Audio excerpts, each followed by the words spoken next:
এই আমলটা এমন আমল জিকির যেটার পরিমাণ আল্লাহ বেশি করে করতে বলেছে। দোয়া হিসাবে যদি এটাই আপনি সারাদিন করতে থাকেন তো আপনার জন্য যথেষ্ট হবে, আল্লাহর কাছে আর কিছু না চাইলেও চলবে।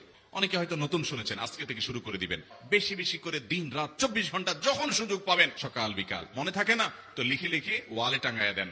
বাসা বাড়িতে এমন জায়গা লিখে রাখেন তাকাইলে নজরে পড়ে। 6টা দোয়া এবং জিকির আছে, যেই দোয়া জিকির গুলো কোরআন হাদিসে বর্ণিত সকল দোয়া জিকিরের খোলাসা, সারমর্ম এবং নির্যাস। এই 6টাকে যদি কোনো মুসলমান নিয়মিত আঁকড়ে ধরে তাহলে কোরআন এবং হাদিসের যত দোয়া এবং জিকির আছে কেমন যেন তার নির্যাসটা নিয়মিত সে আমল করলো। বলবো সেগুলা।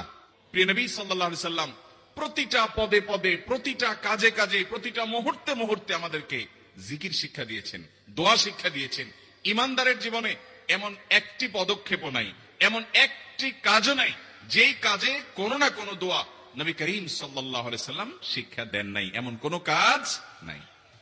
সেই দোয়া, সেই জিকির সম্পর্কে আল্লাহ তাআলা কোরআনে বলেছেন, ইয়া আইয়ুহাল্লাযীনা আমানু, হে ওই সকল লোকেরা যারা ঈমান এনেছো, যারা মহান সত্তা রব্বুল আলামিনকে রব হিসেবে স্বীকৃতি দিয়েছো, সাক্ষ্য দিয়েছো, ঈমান এনেছো, কানেক্টেড হয়েছো, উযকুরুল্লাহ যিকরান কাসীরা, তোমরা আল্লাহর জিকির করো অধিক পরিমাণে, বেশি পরিমাণে। সাধারণ না অন্য আমলের মতো জিকিরের পরিমাণটা হতে হবে সবচাইতে বেশি। আল্লাহ বলেন না কোরআনে কোথাও তোমরা বেশি বেশি নামাজ পড়ো। এই আমলটা এমন আমল জিকির যেটার পরিমাণ আল্লাহ বেশি করে করতে বলেছে। মুহতারাম হাজিরিন, আমাদের বেশিরভাগ মুসলমানদের অবস্থা হলো আজকাল যে নবী করিম সাল্লাল্লাহু আলাইহি সাল্লামের জিকির, যখন তিনি যে জিকির বা দোয়া করতেন, আমাদের দেশের বেশিরভাগ মুসলমান ভাইরা তার 100 ভাগের 1 ভাগ জিকির সম্পর্কেও আমরা ওয়াকিফ হাল না, জানি না, আমল তো পরের কথা। আমাদের নবী করিম সাল্লাল্লাহু আলাইহি সাল্লাম খাওয়ার শুরুতে আল্লাহর জিকির করতেন না করতেন না? কি বলে খেতেন? বিসমিল্লাহ। খাবার শেষে তিনি দোয়া পড়তেন না পড়তেন না? তিনি যখন ঘুমোতে যাইতেন দোয়া করতেন না? ঘুম থেকে উঠতেন যখন, এমনকি ঘুম থেকে রাত্রে ঘুম ভেঙে গেছে তখনও, ভোর রাতে তাহাজ্জুদের জন্য যখন উঠেছেন তখনও, ওযু করার জন্য শুরু করেছেন ওযু তখনও বিসমিল্লাহ, ওযু শেষ করেছেন তখনও কালিমায়ে শাহাদাত এবং দোয়া। ঘর থেকে বের হচ্ছেন, মসজিদে যাবেন তখনও বিসমিল্লাহি তাওয়াক্কালতু আলাল্লাহ, বিসমিল্লাহ। আবার মসজিদে যাচ্ছেন, পথে রাস্তায়ও দোয়া। মসজিদে যখন প্রবেশ করছেন তখনও দোয়া, দুরূদ। মসজিদে প্রবেশের পর তাহিয়াতুল ওযু, তাহিয়াতুস সালাত মসজিদ আদায় করতেছেন, সেখানেও দোয়া। আর পুরো নামাজটা তো জিকির আর দোয়া আছেই। এরপরে নামাজের পর আবার 5 ওয়াক্ত নামাজের পরের দোয়া জিকির, সকাল সন্ধ্যার দোয়া জিকির। এরপরে বাসায় আবার যাওয়ার সময় মসজিদ থেকে বের হওয়ার দোয়া, বাসায় যাওয়ার পথে দোয়া, বাসায় ঢোকার সময় আবার সালাম এবং জিকির।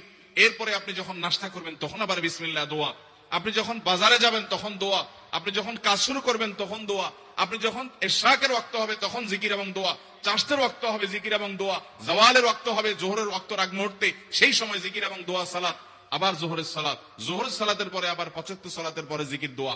আপনি চিন্তা করেন, এগুলো শুধু রুটিনের কথা বলতেছি।